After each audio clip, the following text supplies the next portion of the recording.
It started with a small brown spot above the dining table.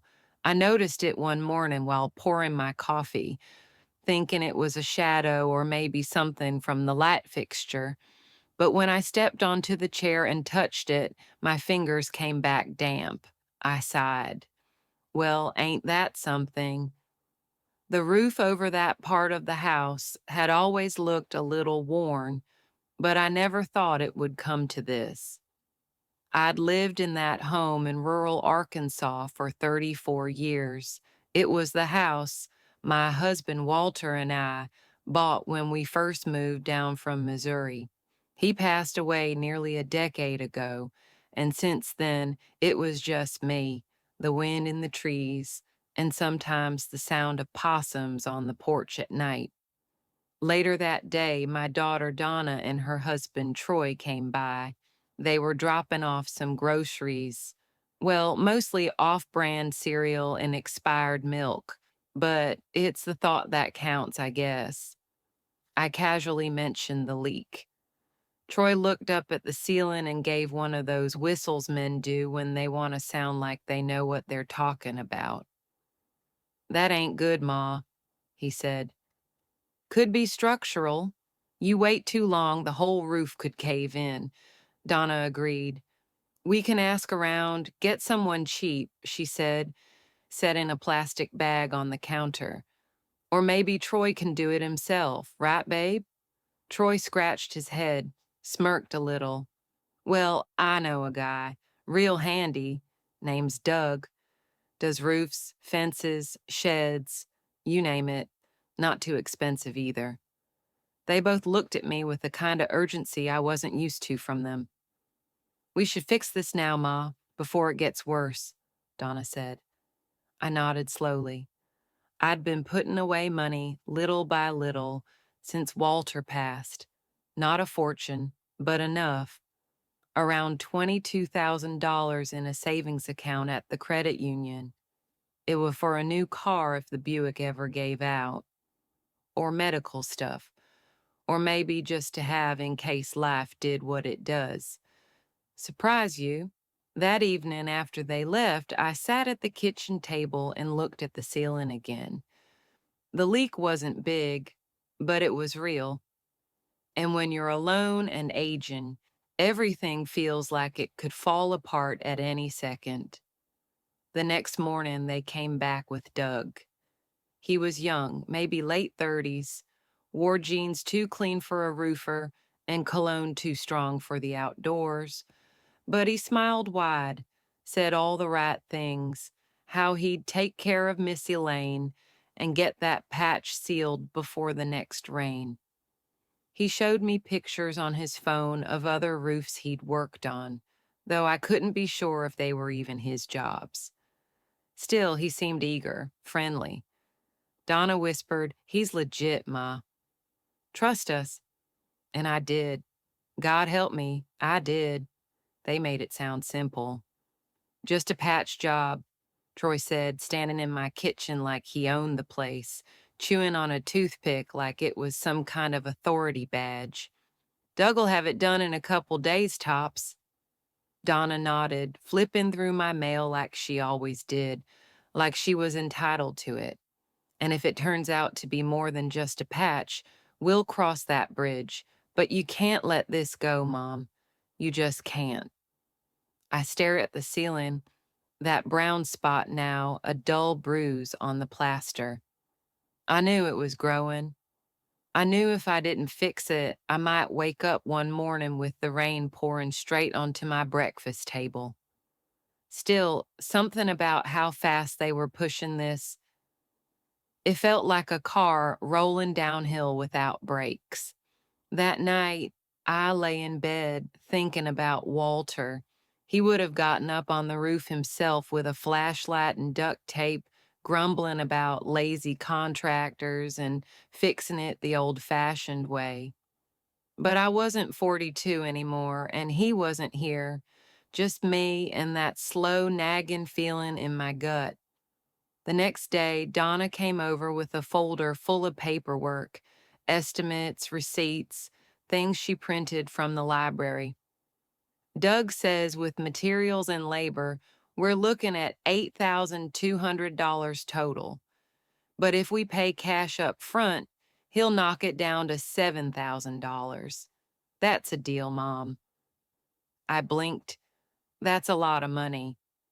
Not really, Troy said. Roofs are expensive. And this is a big house, remember? You don't want mold setting in. You'll end up in the hospital breathing that stuff. They always knew which words to use: mold, hospital, alone. I felt the pressure of years of being old and tired, and the guilt of maybe not keeping up with things like I used to. Donna opened her purse and handed me a pen. All you have to do is sign here. It's just for the withdrawal. We'll go with you to the bank, help you get the cash. Doug'll start tomorrow morning. My hand trembled a little, not because I didn't trust them, not fully, not then, but because handing over years of savings in a single transaction felt like handing someone my lungs and asking them to please be careful. Still, I signed because I was their mother, because I wanted to believe they had my best interest at heart, because that's what mothers do.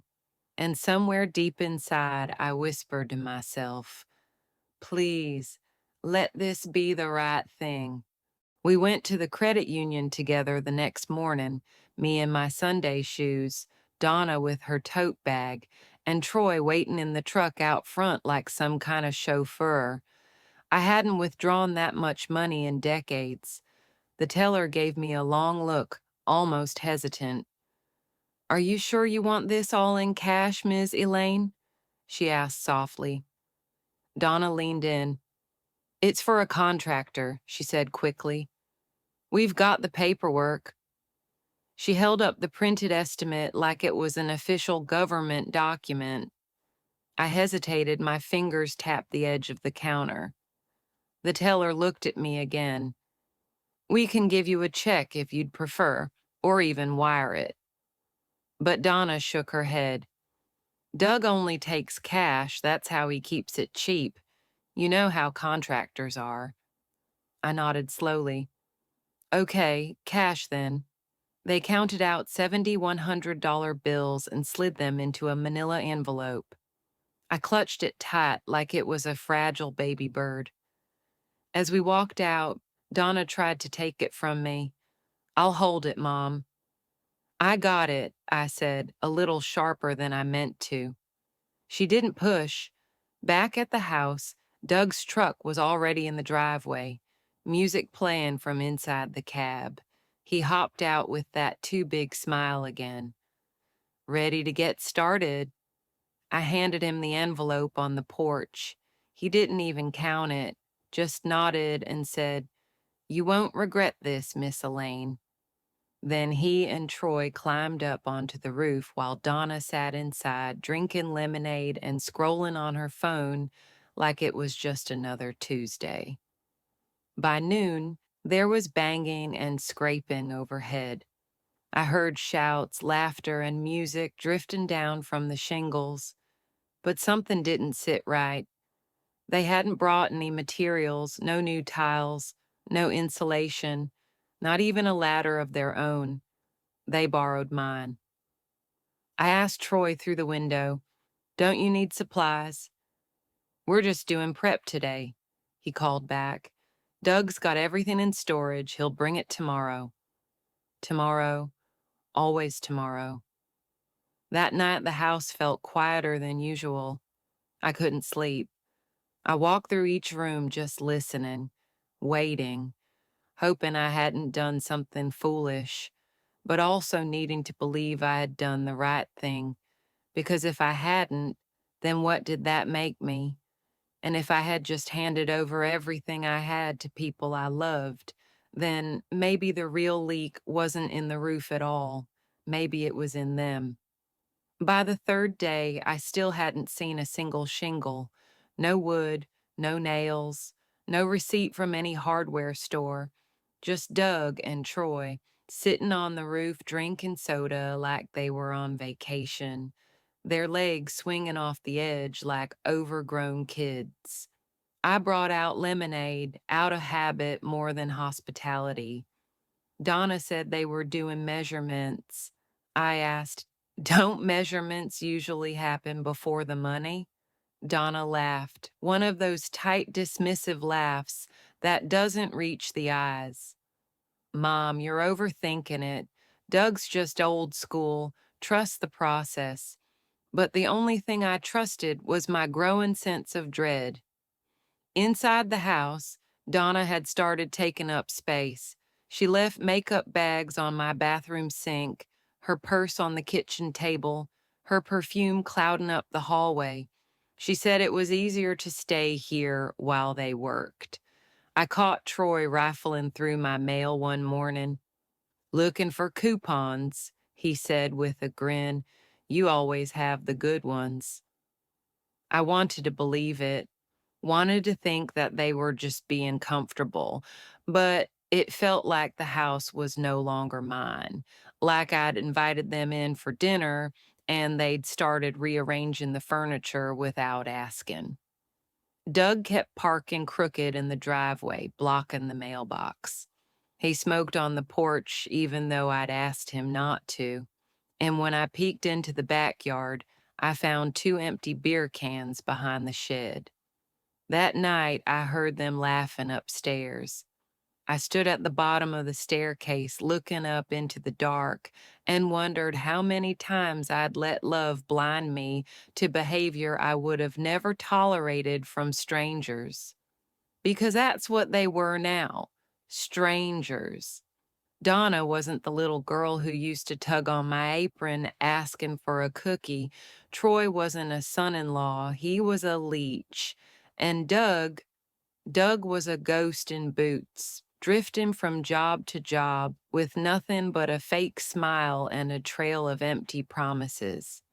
I went to bed with my door locked for the first time in my own house. I lay there staring at the ceiling, feeling smaller than ever.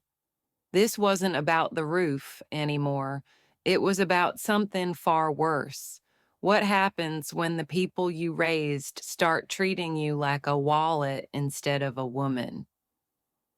I woke up to the smell of bacon, not mine. Donna was in my kitchen, using my cast iron skillet like she owned it, singing along to some pop song on her phone. Troy sat at the table shirtless, flipping through the paper like it was his Sunday morning ritual. I stood in the doorway and just watched. It was like walking into someone else's house. "Morning, Mom," Donna chirped. "We figured we'd make breakfast since you've been a little stressed." She plated 2 eggs and slid them to Troy, not even asking if I wanted any. I didn't say a word. I just made myself a cup of tea and sat down with it, feeling like a guest in my own kitchen. Doug didn't show up that day. Troy said he had another job to finish, but would be back tomorrow with all the materials. I asked if he could at least leave the receipts. Donna rolled her eyes. "Mom, you're acting paranoid. You think he's scamming you or something?" The words hung heavy in the air. "I don't know," I said carefully, "but I do know I gave him $7,000 and haven't seen a single nail." That night, I went into the attic. Something didn't sit right. They'd said they'd done prep work up there. Troy even claimed he'd reinforced some beams. But when I lifted the hatch and climbed the ladder, all I found was dust. Nothing had been touched. The insulation was still sagging, damp in one corner. I shined my flashlight around and saw a cigarette butt in the far corner. Doug's brand. They hadn't worked. They'd hidden. I came back down shaken, fury crawling up my spine like ivy. I confronted Donna the next morning. "You said Troy was doing work up there." She blinked at me. "He was." Number he wasn't. I set the cigarette butt on the counter. "You think I don't know what's happening? You think I'm just some old lady who can't tell a lie from the truth anymore?" She didn't say anything for a long moment. Then she smiled. Why are you making this harder than it has to be, Mom? Something broke inside me, because when your own child looks at you, not with guilt, not even with shame, but with strategy, you realize they never planned to fix the roof. They only came to take what they could. And suddenly, that ceiling spot seemed less like a leak and more like a warning I had ignored. By the end of that week, I stopped making tea for them.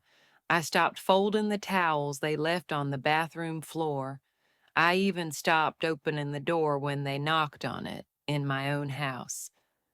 The tension had thickened like smoke, curling around every room. Amelia, my cat, refused to come out from under the couch whenever Troy was around.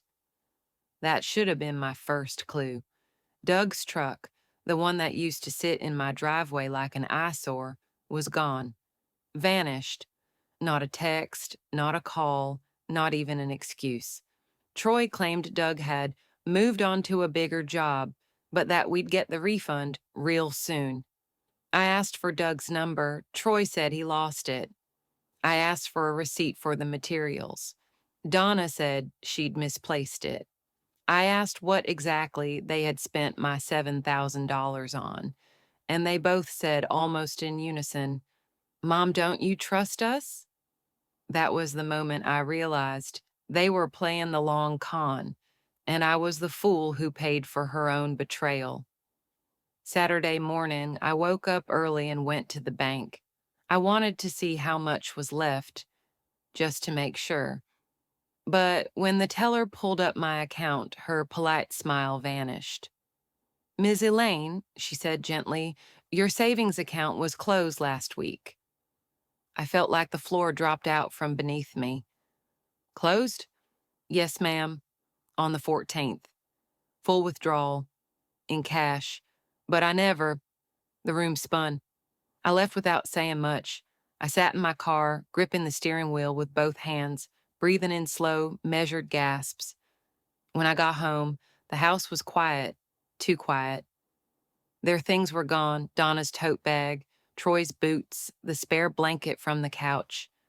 I checked the garage, empty. I checked the guest bedroom, empty. I opened the fridge, half-eaten bacon, one cracked egg, gone. No goodbye, no note, no phone call. I dialed Donna's number, disconnected. I tried Troy's, straight to voicemail. Doug's. I never even had it. They had taken my savings, my trust, my home's peace, and they didn't even bother to slam the door on the way out. It was just silence.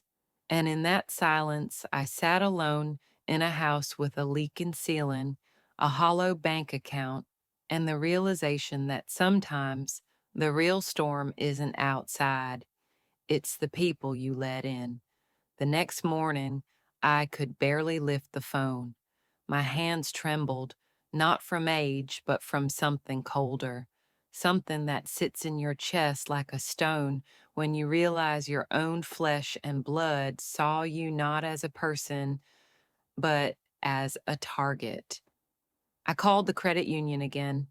The same woman answered. Her voice was soft, maybe a little too careful now. I just want to understand what happened, I said. I didn't close that account. There was a pause, a few clicks on her keyboard. Well, Miss Elaine, the withdrawal was made in person. A man and a woman came in with you listed on a printed power of attorney. It had your signature. My mouth went dry. What woman? Adonna Mitchell. My daughter, my baby girl. She forged my signature, walked in there with Troy like they owned my life, told them I wasn't well, said they were helping, and no one thought to ask if I was actually sitting in the passenger seat of that betrayal. Can I get a copy of that form? I asked. Yes, of course. We'll mail it to you or you can come in. I'll be there this afternoon. I hung up the phone and sat very still. My eyes drifted to the ceiling again, to that damn brown water stain that had started this whole mess. It hadn't grown, it just sat there watching me, like it knew the damage was far deeper than the plaster. I drove down to the credit union. My purse was clutched tight under my arm the entire way. I didn't stop to chat with the teller this time. I walked straight to the office in the back, where a manager handed me a folder and offered a chair. There it was, my name, my signature. But it wasn't mine. The strokes were clumsy, a poor imitation, but enough to fool a stranger. I thanked them and left.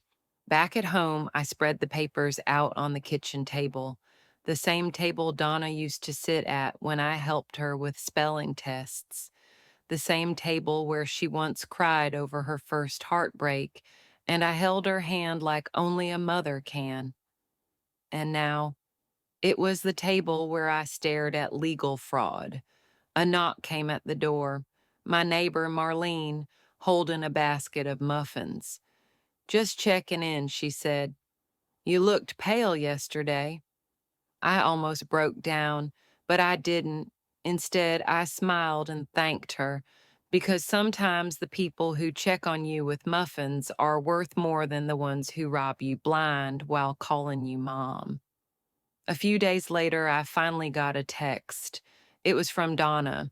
No apology, no explanation, just 3 lines that felt like a slap. "We thought you wanted to help us. You always said we were family. You didn't have to make this ugly. Don't contact us again." I stared at the screen, heart pounding, hands numb.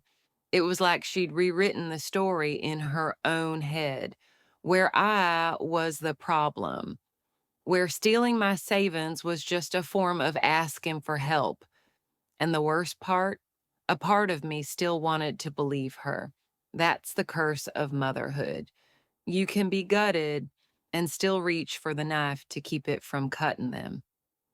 I sat in silence for a long while, scrolling back through old messages, her asking if I'd babysit, asking for a loan, for groceries, for Troy's truck payment, for her dental bill.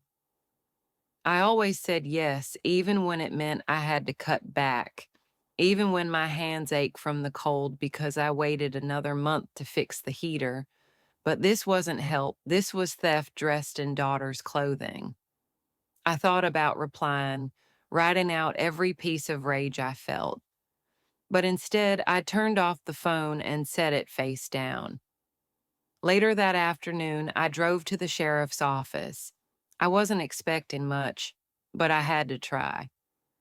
Deputy Hernandez took my report. He listened patiently as I laid out the story, the roof, the money, the forged power of attorney. When I handed him the bank documents, he looked me in the eye. "You've got a case," he said. "But I have to be honest with you. These kinds of family fraud cases, they're hard and they're heartbreaking." I nodded. "It already is." He took my statement, said someone would be in touch, and as I walked out into the sunlight, I didn't feel better, but I felt heard.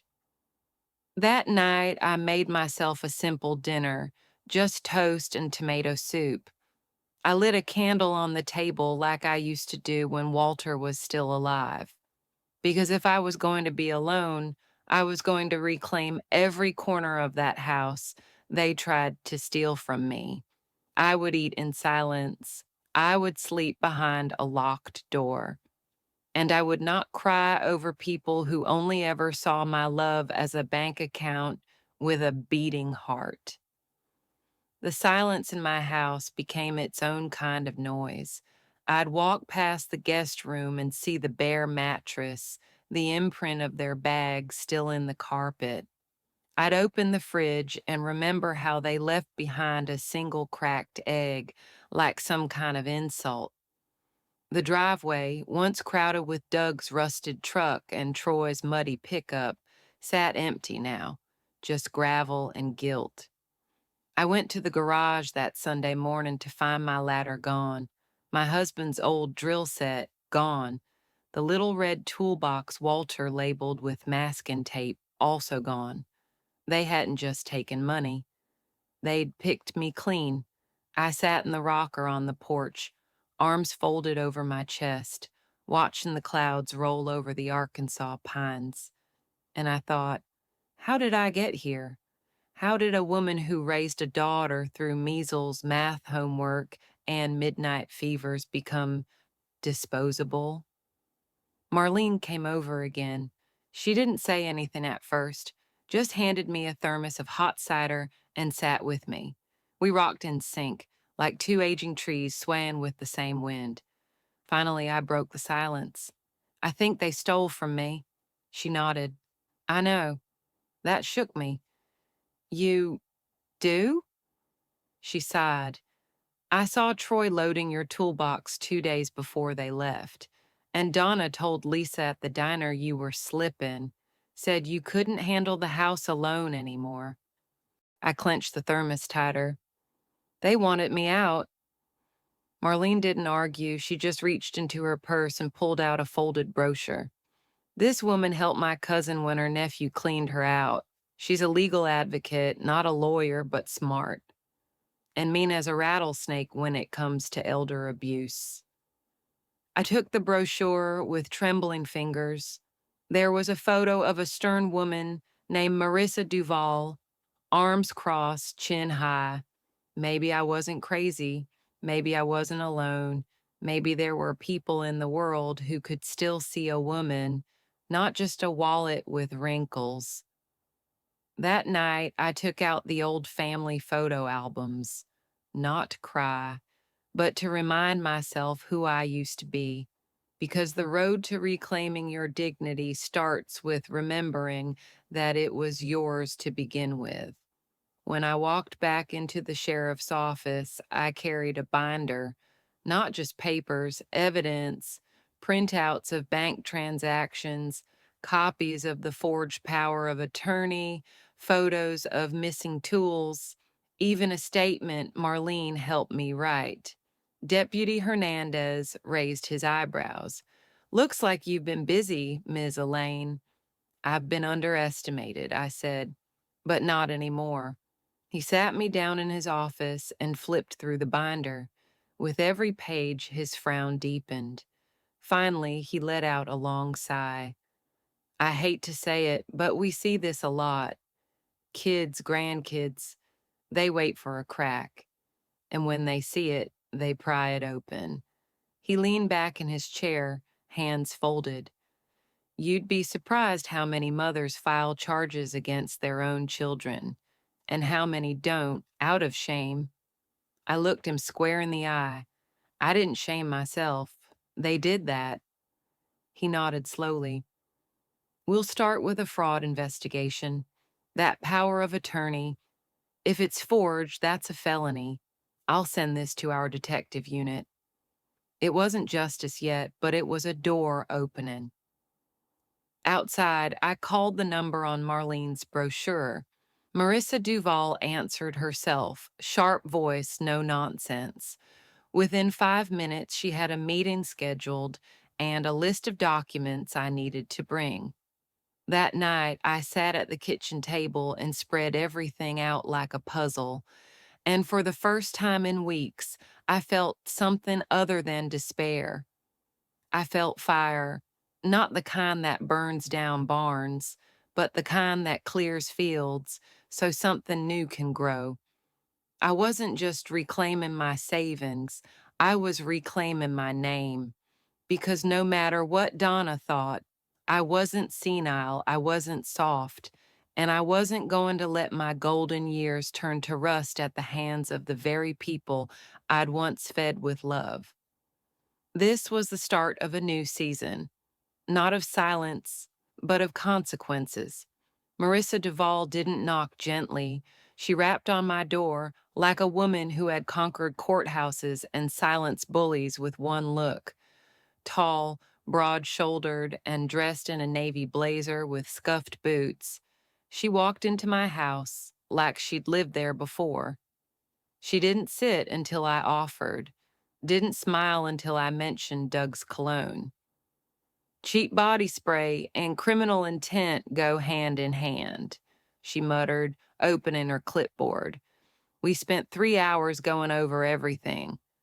She listened, actually listened, while I recounted the bank visit, the power of attorney, and the disappearing act. When I showed her the forged document, she smirked. Amateurs, she said. They didn't even change the date formats. Sloppy. Prosecutors love sloppy.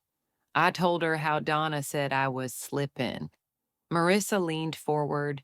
Have you ever been medically diagnosed with cognitive decline? Not once. Then what they did is fraud. Period. She outlined a plan. We'd file a civil suit against Donna and Troy for financial exploitation. We'd flag the power of attorney as fraudulent. And if Doug could be tracked down, we'd loop him in too.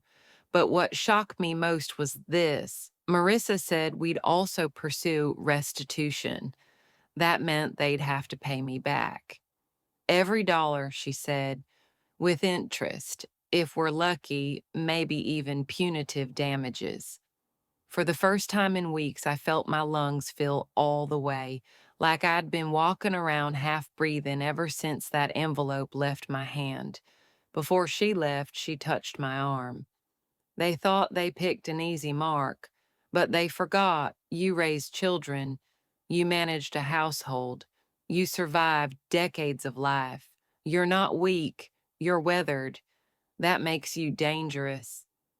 After she left, I sat on the porch again, this time with a notebook in my lap.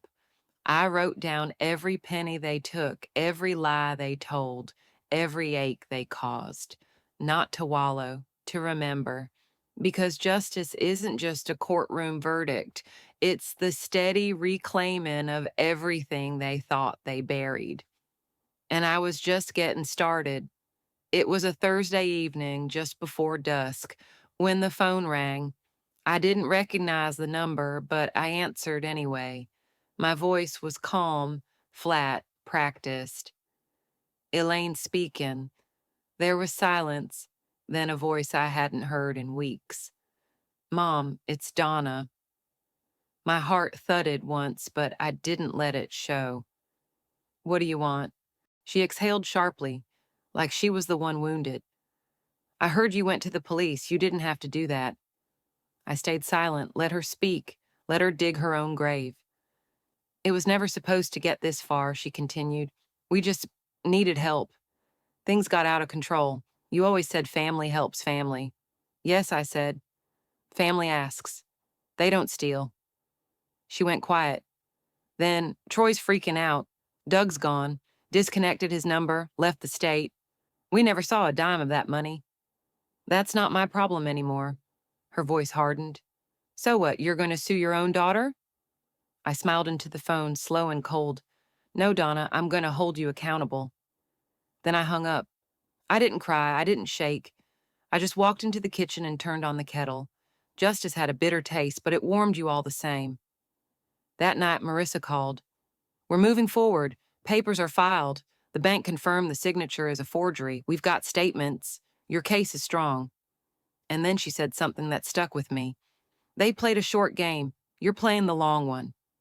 I thought of all the nights I sat at this very table making dinner for Donna when she had the flu, baking birthday cakes from scratch, saving for her college textbooks while I worked double shifts. I never asked to be paid back, but I never deserved to be robbed either. They thought I wouldn't fight. They forgot who taught them to stand. And now I was standing against them, not out of vengeance, but to remind them and myself that I am still the woman who built this house, one quiet, powerful day at a time. 2 weeks later, I got a call from Marissa. She's been served, she said, with the clipped satisfaction of someone who's watched wolves scatter before. The sheriff delivered the civil suit documents to her apartment. She signed for them herself. I imagined the moment, Donna opening the door in that silk robe she loved, expecting a delivery, maybe groceries. only to find a uniformed deputy handing her a folder with her mother's name stamped across the top in bold black ink. Not Mom, not Mama, Elaine Mitchell. It stung her, I knew it did, because that name wasn't warmth. That name was witness. It was plaintive. Later that night, the phone rang again. I didn't pick up. I knew it was her. She left a voicemail. I can't believe you're doing this. I thought you loved me. I played it twice, not because it moved me, because I wanted to remember what emotional manipulation sounds like. I wrote it down in my notebook, under a list titled, What They Took, but next to it, I added a new column, What I'm Taking Back. My name, my money, my power. That Sunday, I sat in the same pew I'd sat in for 34 years. After service, Pastor Ray came up to me, soft eyes and gentle hands. I heard what's going on, he said quietly. We're with you. I nodded, my throat thick. I never thought it would be my own child. Sometimes, he said, the people we pour the most into are the ones who try to hollow us out. Doesn't mean we stop being good, just means we start being wise. That night, I baked cornbread, just for me. I watched the sun dip below the pines and thought, I may have lost a daughter, but I gained something she never understood, peace born of truth. And even if the road ahead was long, I'd rather walk it with empty pockets than full hands and a broken soul. After the papers were served, everything went quiet again.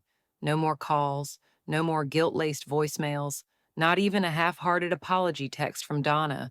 It was like she'd erased me in retaliation for being held accountable. But I hadn't disappeared. I was rebuilding. One morning, I sat at the kitchen table with my cup of weak coffee, just the way Walter used to like it, and I pulled out the stationery I'd been saving for years. Thick cream-colored paper, gold-trimmed edges. I used to write thank you notes on it after community fundraisers, but that day I used it for something else. I wrote a letter to myself. Dear Elaine, you did everything right. You loved the best you could. You gave even when you had nothing left. You were never weak, just hopeful. And now, you're stronger than ever. You survived them. You outlasted betrayal. And you still have your name, your house, and your fire.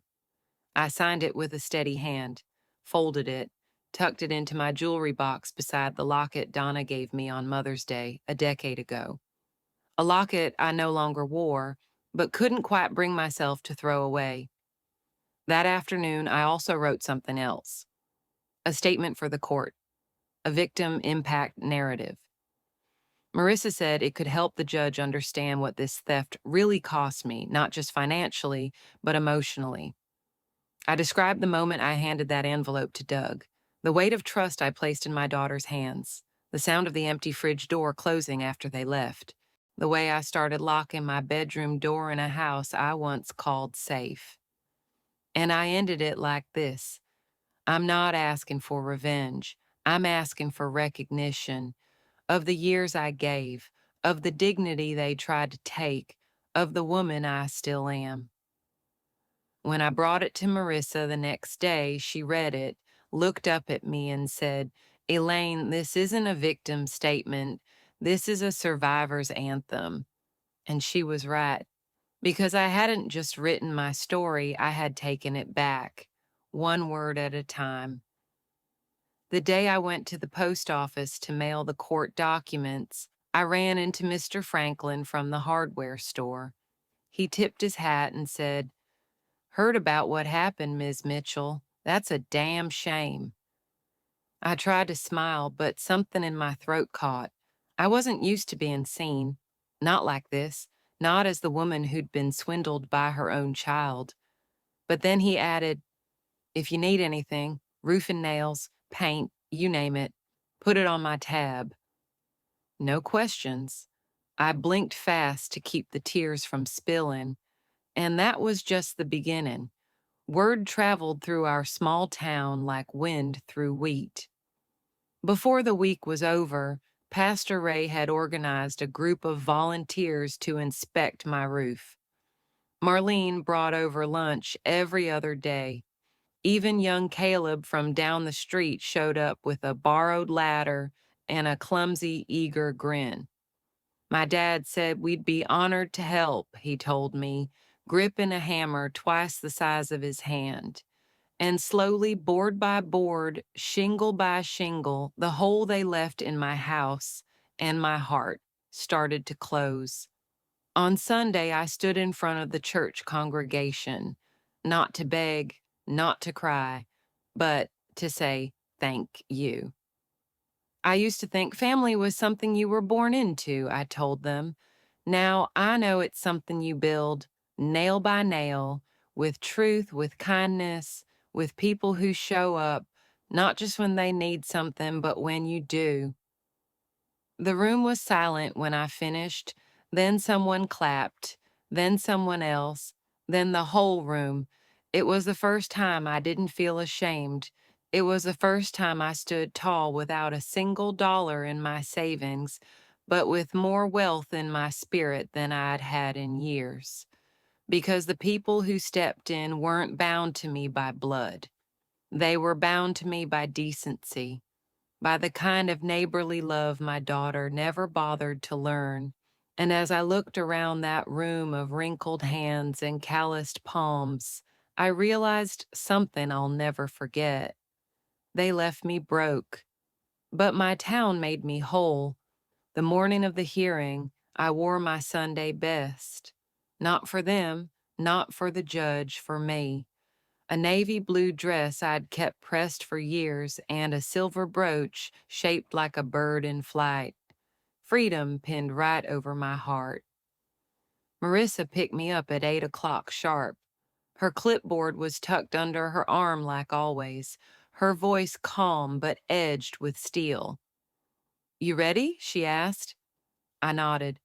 I was born ready. I just forgot for a little while.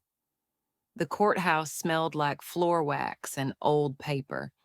Donna and Troy were already there, sitting at the other end of the hall. Donna looked smaller somehow, her eyes darting around like she was looking for an exit that didn't exist. Troy wouldn't meet my eyes. When the judge entered, everything got quiet. I was sworn in, hand on a Bible I once read to my daughter from, and then I told my story. I didn't stammer. I didn't cry. I told the truth like I was laying bricks, one steady word at a time. I gave them everything, I said. They didn't just take money, they took safety. They took peace. They tried to take me. The judge listened. The room listened. Even Donna listened, lips trembling, shoulders hunched. Marissa followed with the paperwork, the forged signatures, the bank withdrawals, the timeline. She spoke like a woman who knew she was holding a sword and using it righteously. Then it was Donna's turn. She tried to speak, tried to say she was sorry, that they were desperate, that they thought she'd be okay. But the judge stopped her. Desperation does not excuse deception, he said firmly. When the ruling came down, it was clear and clean. The power of attorney was void. They were ordered to repay the full amount plus damages, and they were barred from contacting me without legal counsel present. I didn't cheer, I didn't smile, but as I stepped out into the Arkansas sunlight, I felt something I hadn't felt in months. Rightness, not revenge, not triumph, just the calm relief of a woman who took back her name and walked out of the storm into the life she built with her own two hands. After the verdict, people in town looked at me differently, but not with pity, with something closer to respect. I'd become the woman who stood up, who didn't let silence protect the guilty. At the grocery store, the cashier slipped a note into my bag. For what it's worth, we're proud of you. At church, the whispers stopped. No more side eyes, no more assumptions, just a nod from Pastor Ray and a warm hug from the Jenkins twins, who said, You taught us something, Ms. Elaine. You can say no. That week, I sat down with Marissa again, not in court this time, but at her office. We finalized the paperwork for a lien on Donna's apartment. If they didn't repay the damages, we'd take what little equity they had left. Marissa handed me a pen. One last signature, she said. I hesitated for a moment, staring at the line. Then I signed, not out of vengeance, but because I finally believed that I deserved protection. Afterward, I stopped by the hardware store. Mr. Franklin smiled and asked if I needed more nails. I told him no, I needed a can of robin's egg blue paint. New front door color, I said. Something that doesn't remind me of them anymore. That afternoon, I painted while the sun moved across the sky. Every brushstroke was a soft declaration. I am still here. This is still my home, and I am not the woman they thought they could erase. When I finished, I sat on the porch with a glass of lemonade. The breeze was gentle, the pines swayed, and I realized this was the life I had fought for. A quiet house, a safe roof, a full name. Not everyone understood why I took it so far, but I did. Because dignity doesn't come free, it's something you defend, even when it costs you everything else. And sitting there, watching the last bit of sunlight hit the blue door, I felt nothing but peace. Because they took what they could, but they couldn't take me, and now they never would again. Spring came early that year. Maybe it was just the lightness in my chest, but the breeze felt different, like the world had finally decided to hand me back some kindness. I took the settlement check straight to the credit union. The teller, who'd once handed me the envelope of betrayal, was there again. She looked me in the eye and said softly, "Glad to see you back, Ms. Mitchell." I didn't cry. I just nodded. That was all I needed, recognition. No parade, no pity, just to be seen as whole again. With a portion of the funds, I bought new windows for the kitchen and finally fixed the cracked tile in the bathroom. But what gave me the most joy? The garden. I'd always wanted to turn the patch of dry earth in the backyard into something living, something beautiful. Marlene helped me pick out rose bushes, lavender, and sweet basil. Caleb and his dad tilled the soil for me one Saturday morning. I stood there in my straw hat, gloves on, digging beside a boy I once thought of as just another neighborhood kid, now a young man who reminded me what kindness looked like. We planted everything in neat rows, and for the first time in years, the silence in my yard wasn't heavy. It was full of bird song and shovel clinks, full of becoming. Neighbors started stopping by just to admire the blooms. One woman said, "This garden has a piece to it, like it's been through something and now it's resting." She was right. One evening, I sat on the back steps with a glass of iced tea and watched the sunset behind my tomatoes. The wind rustled the lavender, and the scent floated toward me like an old hymn. That's when I realized this garden wasn't just for beauty, it was a boundary, a quiet declaration. They had come into my life and tried to turn me into nothing, but I had planted roots. And now I was blooming where they had tried to bury me. Every petal was proof. Every leaf was an answer. And every morning I stepped outside to water them, I remembered. They walked away. But I stayed, and I grew. It was a Tuesday mid-afternoon, and I had just come in from the garden, gloves still muddy, when I heard the knock. Software, hesitant. Not the kind of knock you use when you're welcome. I opened the door slowly, and there she was, Donna. She looked thinner, paler, a mess of worry in a wrinkled cardigan, no makeup, no heels, just a woman who'd run out of pride. "Mom," she said. Her voice cracked. I didn't know where else to go. For a long second, I said nothing. I just looked at her, my daughter, the woman who once called me a burden, who let her husband forge my name and drain my savings like I was just a number in a checkbook. "I'm not here for money," she added quickly. I wanted you to know I'm sorry for all of it." She shifted her weight like she couldn't stand still, like the guilt had settled into her bones. "I lost everything," she said. "Troy left. Doug's gone. I live in a studio apartment. And every night I hear your voice, not yelling, just quiet. That kind of quiet that hurts." I stepped outside and closed the door behind me, sat on the porch swing and gestured for her to sit. She did, like she used to when she was 5 and scraped her knees on the gravel. We sat in silence for a while, just the creak of the swing and the breeze. No more side eyes, no more assumptions, just a nod from Pastor Ray and a warm hug from the Jenkins twins, who said, "You taught us something, Ms. Elaine. You can say no." That week, I sat down with Marissa again, not in court this time, but at her office. We finalized the paperwork for a lien on Donna's apartment. If they didn't repay the damages, we'd take what little equity they had left. Marissa handed me a pen. One last signature, she said. I hesitated for a moment, staring at the line. Then I signed, not out of vengeance, but because I finally believed that I deserved protection. Afterward, I stopped by the hardware store. Mr. Franklin smiled and asked if I needed more nails. I told him no, I needed a can of robin's egg blue paint. New front door color, I said. Something that doesn't remind me of them anymore. That afternoon, I painted while the sun moved across the sky. Every brushstroke was a soft declaration: I am still here. This is still my home, and I am not the woman they thought they could erase. When I finished, I sat on the porch with a glass of lemonade. The breeze was gentle, the pines swayed, and I realized this was the life I had fought for: a quiet house, a safe roof, a full name. Not everyone understood why I took it so far, but I did. Because dignity doesn't come free, it's something you defend, even when it costs you everything else.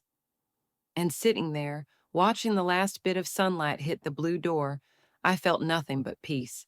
Because they took what they could, but they couldn't take me, and now they never would again. Spring came early that year. Maybe it was just the lightness in my chest, but the breeze felt different, like the world had finally decided to hand me back some kindness. I took the settlement check straight to the credit union. The teller, who'd once handed me the envelope of betrayal, was there again. She looked me in the eye and said softly, "Glad to see you back, Ms. Mitchell." I didn't cry. I just nodded. That was all I needed: recognition. No parade, no pity. Just to be seen as whole again. With a portion of the funds, I bought new windows for the kitchen and finally fixed the cracked tile in the bathroom. But what gave me the most joy? The garden. I'd always wanted to turn the patch of dry earth in the backyard into something living, something beautiful. Marlene helped me pick out rose bushes, lavender, and sweet basil. Caleb and his dad tilled the soil for me one Saturday morning. I stood there in my straw hat, gloves on, digging beside a boy I once thought of as just another neighborhood kid, now a young man who reminded me what kindness looked like. We planted everything in neat rows, and for the first time in years, the silence in my yard wasn't heavy. It was full of bird song and shovel clinks, full of becoming. Neighbors started stopping by just to admire the blooms. One woman said, "This garden has a piece to it, like it's been through something and now it's resting." She was right. One evening, I sat on the back steps with a glass of iced tea and watched the sunset behind my tomatoes. The wind rustled the lavender, and the scent floated toward me like an old hymn. That's when I realized this garden wasn't just for beauty, it was a boundary, a quiet declaration. They had come into my life and tried to turn me into nothing, but I had planted roots. And now I was blooming where they had tried to bury me. Every petal was proof. Every leaf was an answer. And every morning I stepped outside to water them, I remembered. They walked away. But I stayed, and I grew. It was a Tuesday mid-afternoon, and I had just come in from the garden, gloves still muddy, when I heard the knock. Software, hesitant. Not the kind of knock you use when you're welcome. I opened the door slowly, and there she was, Donna. She looked thinner, paler, a mess of worry in a wrinkled cardigan, no makeup, no heels, just a woman who'd run out of pride. "Mom," she said. Her voice cracked. I didn't know where else to go. For a long second, I said nothing. I just looked at her, my daughter, the woman who once called me a burden, who let her husband forge my name and drain my savings like I was just a number in a checkbook. "I'm not here for money," she added quickly. I wanted you to know I'm sorry for all of it." She shifted her weight like she couldn't stand still, like the guilt had settled into her bones. "I lost everything," she said. "Troy left. Doug's gone. I live in a studio apartment. And every night I hear your voice, not yelling, just quiet. That kind of quiet that hurts." I stepped outside and closed the door behind me, sat on the porch swing and gestured for her to sit. She did, like she used to when she was 5 and scraped her knees on the gravel. We sat in silence for a while, just the creak of the swing and the breeze. "I'm not the same woman you walked away from," I finally said. "I rebuilt myself from the ground up. I fought for what I lost, and I found peace. She nodded, her eyes welled. I don't deserve it, but I wanted to say thank you for raising me, even when I forgot what that meant. I didn't forgive her, not then, but I didn't turn her away either. I let the silence speak, because sometimes being heard is more powerful than punishment. Before she left, she looked at the garden. It's beautiful, she whispered. It grew because I was alone, I said, and that turned out to be the best soil. She walked down the steps slowly, shoulders hunched but lighter, and as she disappeared down the path, I didn't feel rage. I felt release. Because closure isn't always about an apology. Sometimes it's just the proof that you survived the storm and kept the door locked until you decided it could open again. The mailbox was the last thing I changed. It had sat there for 30 years, rusting through summers and freezing winters, with fading letters that once read The Rose, Walter's surname. I'd kept it long after he passed and even after Donna married. It was habit, I guess, or maybe fear, but not anymore. I ordered a new box, simple black iron. I painted my name on it myself in white, steady strokes. Elaine Mitchell. No mom, no missus, no borrowed names, just mine. And when I screwed it into the post at the edge of my yard, I felt something settle inside me, like every nail I'd driven into my home was now holding me up, too. That afternoon, I hosted a garden tea for my neighbors. Marlene brought lemon cookies. Pastor Ray said a short prayer. Even Caleb's little sister handed me a drawing, a stick figure woman standing in front of a blue door smiling. I hung it on my fridge. That night, as I stood in my kitchen, new floors, full fridge, safe locks, I realized I wasn't just living again. I was thriving. Donna hadn't called since that day on the porch, and that was okay. I didn't need her to, because healing isn't about going back. It's about planting your feet in the life you chose and saying, this is mine now. I made a pot of tea, lit a candle, and stepped outside to the porch where I used to wait for people who never came. Now I sit there for myself. And as the wind moved through my roses, I whispered a truth to the night sky. They took everything they thought mattered, but I kept the most important thing, me, and that will always be enough.